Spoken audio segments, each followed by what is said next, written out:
कल तक हमने गणित के प्रथम अध्याय बहुपद के काफ़ी सारे प्रश्न कर लिए थे और सभी प्रश्नावलियों को हल करके देख लिया था। आपको मैंने गृह कार्य दिया था, आपने कर लिया होगा और मुझे आशा है आपसे सभी प्रश्न बनने लग गए होंगे। और अब जबकि आपसे सब प्रश्न बन रहे होंगे तो आपको पढ़ने में, उनको हल करने में आनंद भी आ रहा होगा, है ना। तो आज हम प्रथम अध्याय के बाद कायदे से आना चाहिए द्वितीय अध्याय, लेकिन चूँकि प्रथम अध्याय बहुपद से मिलता जुलता हमारा तीसरा अध्याय है, तो हम लोग क्या करते हैं, दूसरे अध्याय को अभी रोक देते हैं, इसके बाद कर लेंगे और पहले तीसरा अध्याय जो क्या है द्विघात समीकरण, इसको पढ़ना चालू करते हैं। क्यों, अभी आप देखिएगा पूरे बहुपद के समान ही है। जैसे हमने बहुपद में पढ़ा था,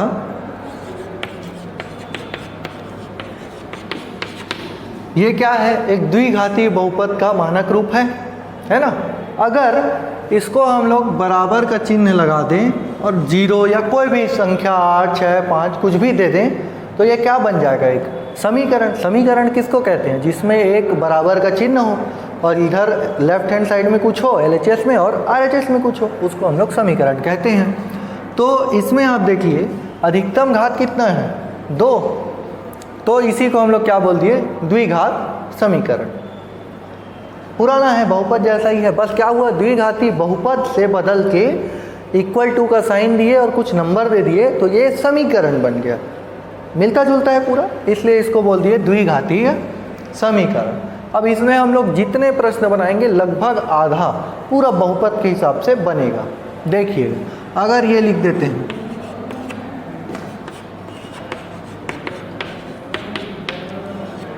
9, तो ये क्या है, एक द्विघात समीकरण, ठीक। लेकिन ये इसका मानक रूप नहीं है। मानक रूप क्या है, बराबर होना चाहिए 0। तो मानक रूप में इसको बदलने के लिए क्या किया जा सकता है, मानक रूप में अगर इसको बदलना है तो हम लोग 9 को इस साइड लाएंगे तो ये -9 होके 0 हो जाएगा। अब इन दोनों को हल करेंगे तो क्या आएगा, 6 में से 9 गया, -3। अब ये क्या हो गया, द्विघात समीकरण मानक रूप में। अब यहाँ फिर से पुराने में चलते हैं, C का मान क्या होगा, -3, तो इसको ऐसा करके लिख लीजिए तो आपको समझने में आसानी हो जाएगी। तो ये बन गया मानक रूप। इसी आधार पे आपकी पूरी प्रश्नावली एक हल भी होगी। चलिए देखते हैं कि कैसे हल करेंगे, क्या प्रश्न दिए होंगे, है ना। तो आपको प्रश्नावली 1 में सारे प्रश्न एक ही समान है। क्या है कि इनमें से वर्ग समीकरण कौन है वो चुनना है। जैसे पहला ये है और एक और ले लेते हैं कोई सा भी, तीसरा ही ले लेते हैं, 9x² - 100x - 20 = 0। ये 2 मैंने ले लिया है। अब उसमें 8, 10 तो है, जितना भी वो सब आप हल करके देख लेंगे, सेम है, ठीक है। करना क्या है, प्रश्न में ये बोला है इनमें से वर्ग समीकरण कौन है, तो द्विघात समीकरण को ही क्या बोलते हैं, वर्ग समीकरण भी कहते हैं, ठीक।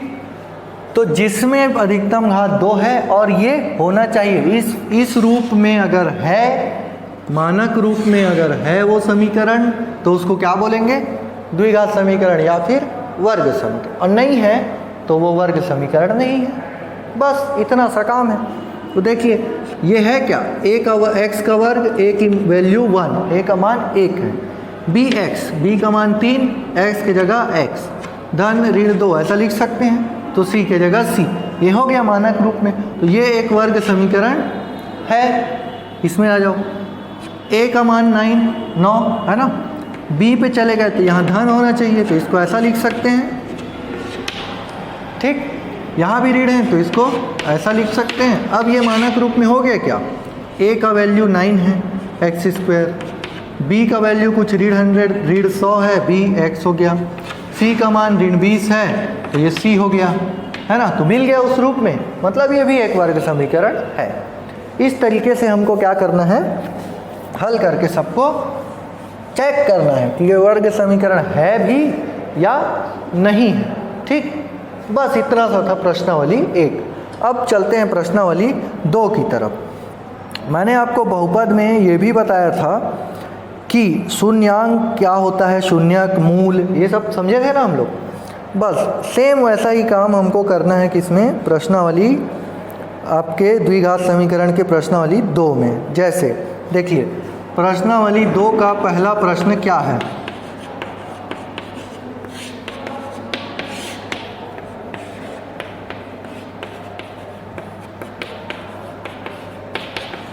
ऐसा आपको एक दिया है द्विघाती समीकरण, ठीक है, और इसके आपको दिए हैं क्या चीज़, कुछ 2 वैल्यू दिया हुआ है, 2 मान दिया है, किसका, x का 2 दिया है और क्या दिया है, √3/2। अब ये पूछ रहा है कि आप ये चेक करके बताइए क्या ये जो 2 संख्याएं लिखी हुई हैं ये इस द्विघाती समीकरण के मूल हैं अथवा नहीं है। बस तो जैसे हम लोग पहले करते थे शेषफल प्रमेय वाला काम, सेम यहाँ पे करना है। अगर इन लोग इसके मूल हैं तो मूल को ही क्या बोलते हैं, मैंने आपको पहले भी बताया है बहुपद में, अभी भी बता रहा हूँ, मूल को ही शून्यक कहा जाता है। कहा जाता है मूल को ही क्या बोलते हैं, शून्यक। तो अगर ये मूल है मतलब ये क्या है, शून्यक भी है। तो शून्यक क्या था, जिसके लिए बहुपद का मान क्या हो जाता था, 0। अब यहाँ पे क्या पढ़ रहे हैं, द्विघात समीकरण। तो यदि द्विघात समीकरण में इन अंकों को रखने पर शून्य आ जाता है तो इन लोग मूल हैं, और नहीं आता है तो मूल नहीं है। बहुत आसान है, बहुत ही ज़्यादा आसान, ठीक है। चलिए रख के देखते हैं पहली संख्या 2। x के जगह अगर रख दिए 2, लगा दिए वर्ग, x के जगह रख दिए 2, ये इसको करते हैं हल। 2 का वर्ग होता है 4, तो ये आ गया 8 धन 2 ऋण 6, और इसका मतलब हुआ कि 4, 10 और में 6 के 4, तो ये क्या हुआ, 4 आ गया, शून्य नहीं आया, मतलब 2 क्या है, इसके मूल नहीं है। अब हम लोग चेक कर लेते हैं किसके लिए, √3/2 के लिए। तो 2 जहाँ जहाँ रखे हैं वहाँ वहाँ क्या ले लेते हैं जी, √3/2 ले लेते हैं।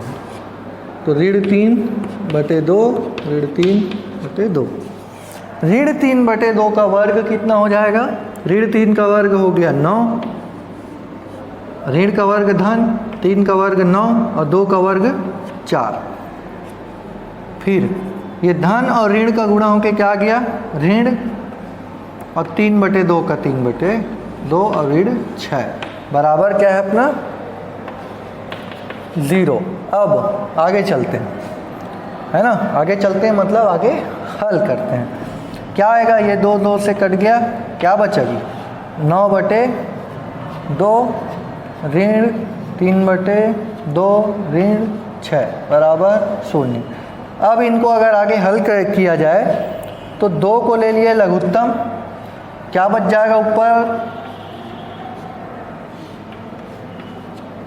ठीक है।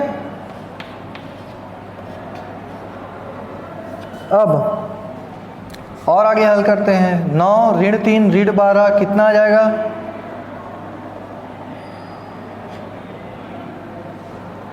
चलिए पूरा ही बता देता हूँ, है ना, क्योंकि कई बच्चों को ये समझ में नहीं आएगा। 9 ऋण 15/2, तो 9 में से 15 गया, क्या बचेगा जी, ऋण 6 और बटे 2, मतलब ऋण 3, 0 के बराबर नहीं आया, तो ये भी उसका मूल नहीं है। ठीक, आपको पद्धति समझनी है ना, अवधारणा, कॉन्सेप्ट क्या है, जहाँ पे x था वहाँ पे जो भी संख्या दी हुई हो जिसको जांच करना उसको रख दिए। अब वो उसका मूल है या नहीं है ये चेक करके पता कर लिया, अगर शून्य आ जाता तो मूल होता, नहीं आया तो मूल नहीं, बस बहुत आसान है। चलिए बढ़ते हैं अगले प्रश्न की ओर, जो कि होगा कौन सा, प्रश्न नंबर 2, और जिसको बनाते वक्त हमको फिर ये लगेगा ये तो फिर वही आसान वाला आ गया, है ना। चलिए दूसरे का कोई भी एक बना लेते हैं, पहले ही बना लेते हैं। क्या दिया है देखो, x ऋण 4 x ऋण 2 मूल ज्ञात कीजिए। सेम चीज़ हमने बहुपद में पढ़ा था, कि इसका मूल क्या होता है।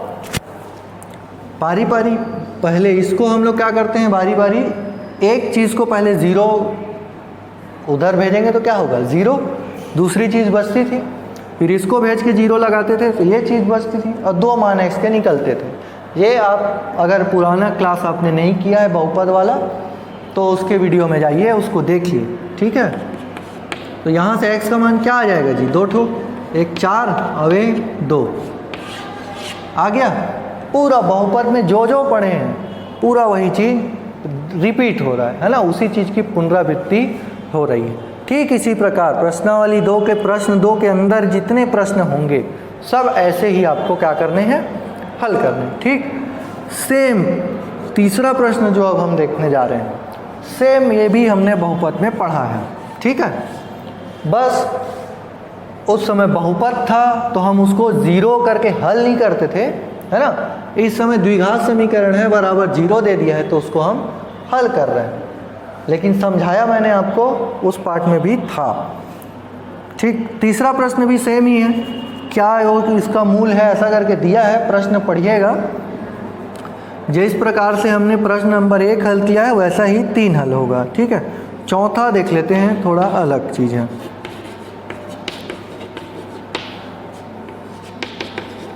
ठीक, ये है प्रश्न, इसका हमको निकालना है मूल। क्या निकालना है, मूल क्या होगा, ठीक। तो द्विघात समीकरण है तो कितना मूल आएगा जी, 2। ये बहुपद में बताया था, जितनी घात होगी उतने उसके मूल आते हैं। तो इसकी अधिकतम घात 2 है तो इसके कै मूल आएंगे, 2, ठीक है। अब हल करने का भी विधि आपको बताया गया है। पहले मध्य पद को तोड़कर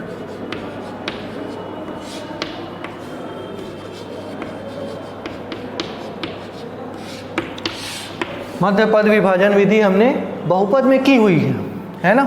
लेकिन चलिए इसको एक बार और कर लेते हैं। क्या करते थे, a गुणित c, ac का मान आता था कुछ, क्या आएगा, ऋण 18। फिर इसको 2 ऐसी संख्याओं में तोड़ते थे जो इसका गुणनखंड हो और उनको प्लस या माइनस करने से b आ जाए, है ना। तो इसको तोड़ते हैं, कितना में हम लोग तोड़ लेते हैं, 6 और 3। अब ऋण यहाँ है, ऋण 1 को देना है, ठीक, उसको देते हैं जो बड़ा है क्योंकि ऋण चाहिए हमको। तो ऋण 6 और धन 3 का अगर 2 जोड़ा बना लिया जाए, इन दोनों को जोड़ दिया जाए तो ऋण 3 आ जाएगा और गुणा करने पर ऋण 18 प्राप्त होगा। तो हमको आसानी से ये समझ में तो पहले से आ गया था, हल अभी कर लिए, ठीक, ये आ गया। अब इसके बाद क्या करते थे, प्रथम 2 पद द्वितीय 2 पद, इनमें कुछ कुछ उभयनिष्ठ लेते चलते थे और अंत में हमको 2 ठो कोष्टक में आता था, उसके बाद मूल निकल जाता था, है ना। वही काम पूरा सेम टू सेम यहाँ करना है। क्या क्या कॉमन आ जा रहा है, 3 कॉमन निकल गया, x निकल गया, 3 बचा, x बचा, ऋण 2, ठीक। 9x का वर्ग था, 3 निकल रहा था दोनों में तो 3 बाहर लिए, x निकल गया, क्या बचा, 9 में से 3 बाहर ले लिए तो 3, x स्क्वायर में x, ठीक। ऋण इसमें से 3 बाहर गया तो 2 बचा, x बाहर गया तो कुछ नहीं, तो ये बच गया 3x ऋण 2। उसके बाद इन दोनों में कुछ कॉमन नहीं है तो 1 कॉमन है और क्या आ गया, 3x ऋण 2, ठीक है। तो अब इस पूरे में वही कोष्टक कॉमन है, कोष्टक को कॉमन निकाल लो तो 3x ऋण 2, अंदर में क्या बचा, 3x धन 1 बराबर 0 हो गया, है ना। अब यहाँ से हमको x का 2 मान निकल जाता था, ठीक है। यहाँ से क्या आ जाएगा, 2/3 और यहाँ से क्या आ जाएगा, ऋण 1/3।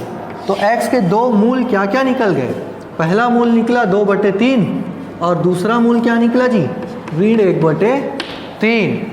ऐसे हमको क्या निकालना है, मूल। पूरा का पूरा काम बहुपद जैसा ही लग रहा होगा क्योंकि वो ऐसा है ना, आसान है।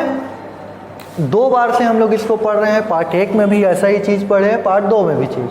पार्ट 1 में यहीं तक छोड़ दिया करते थे गुणनखंड निकाल के, अब क्या कर रहे हैं, पूरा मूल निकाल रहे हैं, है ना। इतना सा बस अंतर है, ठीक। तो ये हो गया हमारा चौथा प्रश्न भी पूरा हमने कर लिया। किसका जी, प्रश्नावली 2 का। अब चलते हैं और आगे थोड़ा चलते हैं, है ना। आगे कुछ प्रश्न है कि नहीं देख लेते हैं, नहीं है। तो प्रश्नावली 2 में आपका यहीं तक प्रश्न है। अब हम लोग और आगे बढ़ते हैं, है ना। प्रश्नावली नंबर 3 की ओर चलते हैं। प्रश्नावली 3 का हम लोग पहला ही प्रश्न बना के देख लेते हैं। ये आ गया प्रश्नावली 3 और ये मिल गया पहला प्रश्न, जो कि क्या है, 2x का वर्ग धन x ऋण 4 बराबर 0। इसमें आपको लिखा है प्रश्न में, निम्नलिखित को पूर्ण वर्ग विधि से हल कीजिए। ठीक, कौन से विधि से हल कीजिए? पूर्ण वर्ग विधि से।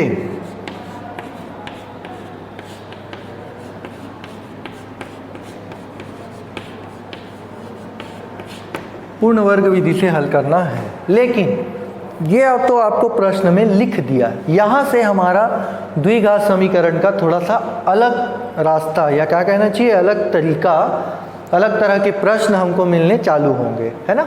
यहाँ से हमको थोड़ा सा ज़्यादा ध्यान देके समझना। ठीक, ये परीक्षा की दृष्टि से तो महत्वपूर्ण है ही, साथ में यही द्विघात समीकरण की क्या बोल सकते हैं हम लोग, जान है ना। ये अगर आपको समझ में आता है तो आप द्विघात समीकरण का कोई भी प्रश्न आसानी से बना सकते हैं। ठीक, चलिए समझते हैं।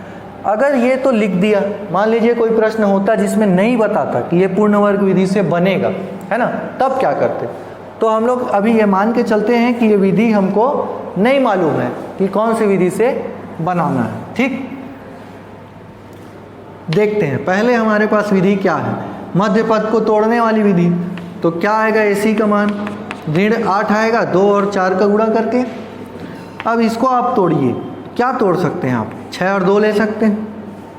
ठीक, 4 और 2 ले सकते हैं, 2 और 4 ले सकते हैं, 8 और 1 ले सकते हैं। बस 8 के और गुणनखंड तो होने नहीं वाले। अब इनमें से आप किसी को भी जोड़िए, घटाइए, कुछ भी करिए, बीच वाला पद क्या है, नहीं आएगा, है ना। और उस स्थिति में जब हमारे से क्या है, मध्य पद तोड़ने वाली विधि नहीं लग रही है, ना तो ये किसी आइडेंटिटी सर्वसमीका में फिट हो रहा है। सर्वसमीका कौन सी, a वर्ग b वर्ग 2ab, a धन b पूरे का वर्ग, a वर्ग b वर्ग ऋण 2ab, a ऋण b पूरे का वर्ग। इस तरह की किसी भी सर्वसमीका में ये नहीं लग पा रहा है, ना ही इसे मध्य पद तोड़कर हल किया जा सक रहा है। उस स्थिति में हमारे पास रास्ता तीसरा और आखिरी यही बचता है, जिसको नाम दिया गया है पूर्ण वर्ग विधि। ठीक, हम इसका कॉन्सेप्ट समझ लेते हैं कि पूर्ण वर्ग विधि कहने का मतलब क्या होता है। मतलब होता है बहुत आसान, ये कि ये चूंकि नहीं है किसी रूप में, तो हमको इसको ज़बरदस्ती किसी रूप में लाना है, बस। ठीक है, किसी रूप में कहने का मतलब सिर्फ 2 ही रूप होंगे हमारे पास, एक ये, अब एक ये। ठीक, इसका सूत्र आपको होगा याद, क्योंकि ये हम पढ़ते आ रहे हैं बहुत पहले से, 6वीं कक्षा से, है ना। चलिए, लेकिन यहाँ पे लिख देता हूँ मैं, जिसको याद नहीं है वो देख सकता है, जिसको याद है वो हल करते समय समझने के काम आ जाएगा। अब चलिए, इसमें हमको एकदम ध्यान से समझना है, वीडियो को रोक रोक के एक एक स्टेप समझने की कोशिश कीजिएगा कि सबसे पहले क्या करना है, पहला पद लाने का प्रयास, उसके बाद दूसरा और फिर तीसरा। ठीक, पहला पद लाने का प्रयास। पहला पद किस रूप में है, a के वर्ग। अब अगर यहाँ ध्यान से देखिए तो ये किसी एक का वर्ग नहीं है। अगर ये 4x का वर्ग होता तो इसको ऐसा 2x और वर्ग लिख सकते थे, पर ये नहीं है, तो क्या कर सकते हैं, तो इसको बनाना पड़ेगा किसी a का वर्ग के फॉर्म में, रूप में। तो क्या करते हैं, अगर ये 2 को हटा दें, गायब कर दें, तो x का वर्ग बच जाएगा, जो उस रूप में दिखाई दे रहा होगा, है ना। अब हटा तो ऐसे जादू तो किसी को आता नहीं, है ना, जादू करना नहीं, तो क्या कर सकते हैं, दोनों पक्षों में अगर 2 का भाग दे दिया जाए, ठीक है, दोनों पक्षों में क्या कर दिया जाए, दोनों पक्षों में 2 से भाग दे दिया जाए। तो क्या आएगा, तो सभी में इंडिविजुअली 2 से भाग देना पड़ता है। अगर इसमें 2 से भाग दिए तो 2 और 2 कट जाएगा, तो ये बचेगा धन। इसमें 2 से भाग देंगे तो क्या बचेगा, x बचेगा, और भागित 2 उसको ऐसा लिखा जा सकता है, और ऋण 4 अपना 2 से भाग देने के बाद क्या हो जाएगा, ऋण 2 हो जाएगा, और 0 को 2 से भाग दोगे तो वो तो 0 ही रहेगा। ये हो गया पहला स्टेप। क्या किए, इसको एक ए स्क्वायर के रूप में लाना है, पहला पद जमा लिए। उसके बाद आगे क्या करेंगे, आगे हमारा क्या बचता है अगला 2ab। अब ध्यान ये देना है, अगर ये धन है कि ऋण है, यहाँ क्या है धन है, तो कौन सा वाले रूप में लेंगे, इस वाले में। ऋण होता तो इसमें लेते, ठीक। चलिए अब देखिए पहला संख्या क्या, 2, इसमें 2 है क्या, नहीं, 2 लाना पड़ेगा। तो कैसे लाएंगे, तो हम लोग एक काम करेंगे क्या कि 2/2 से अगर इसको गुणा कर दिया जाए, 2/2 का मान कितना होता है जी, 1। और किसी भी संख्या को 1 से अगर गुणा करोगे कोई फर्क नहीं पड़ता, तो 1 से गुणा कर दिए, 1 को 2/2 लिख लिए, कोई दिक्कत नहीं। अब अगर इसको देखो तो ये 2 नीचे में एक्स्ट्रा आ गया है, और यहाँ भी 2 है, इन दोनों 2 का अगर गुणा कर दो तो क्या आ जाएगा, ये 4 आ जाएगा यहाँ पे, ठीक। अब इसको देखिए 2ab, तो 2 है, a है, और ये कुछ संख्या एक्स्ट्रा मिल गया है, लेकिन उस रूप में जो एक्स्ट्रा है वो किस रूप में है, b। तो इसी को हमको क्या मान लेना है, b मान लेना है, ठीक है। क्या मान लिए इसको, b। अब जिस चीज़ को b मान लिए या जो b आ गया उसी के वर्ग को जोड़ देना है, और साथ ही साथ घटा भी देना है। उसी के वर्ग को जोड़ दिया और घटा दिए, ठीक। ऋण 2 पहले से था, उसको उतार दिए। इतना तक समझ में आ गया होगा। क्या किए हैं, a वर्ग 2ab के रूप में बनाए, जो b मिला वो पहले से नहीं था तो उसका वर्ग किए, जोड़े और घटा दिए।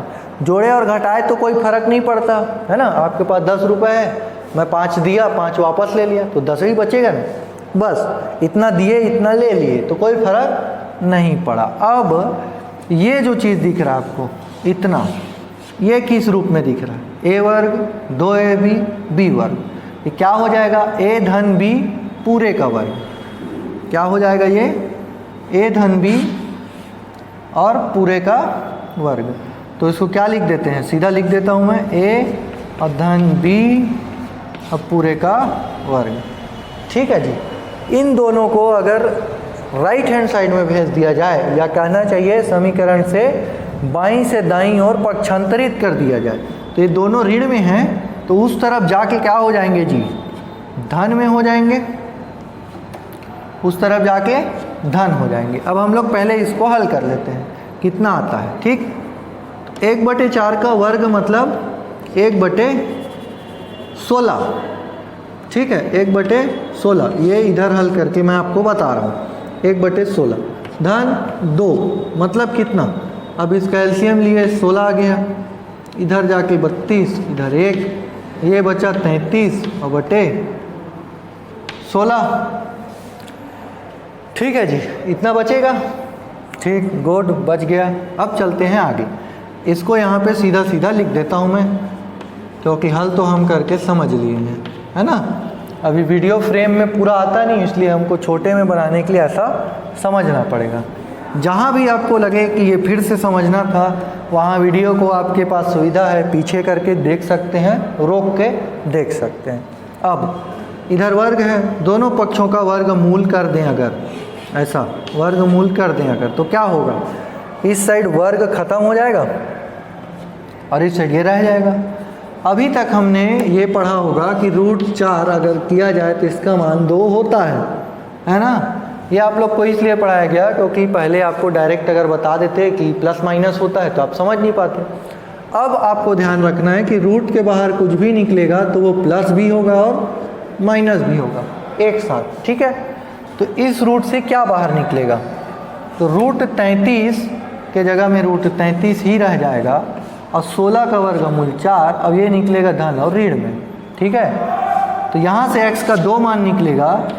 एक मान के लिए हम लोग लेंगे इसका धन वैल्यू, एक मान के लिए लेंगे ऋण वैल्यू। तो x धन 1/4 बराबर धन √33/4 और x धन 1/4 बराबर ऋण √33/4। ठीक है, अब इसको पक्षांतर करिए, ये धन है उधर जाके ऋण हो जाएगा। ठीक हो जाएगा ना।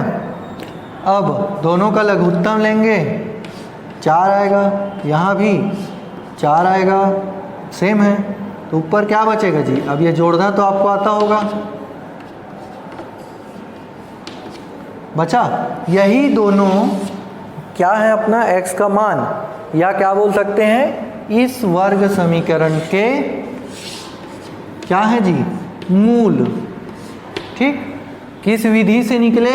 कौन सा विधि लगाए हम लोग? पूर्ण वर्ग विधि।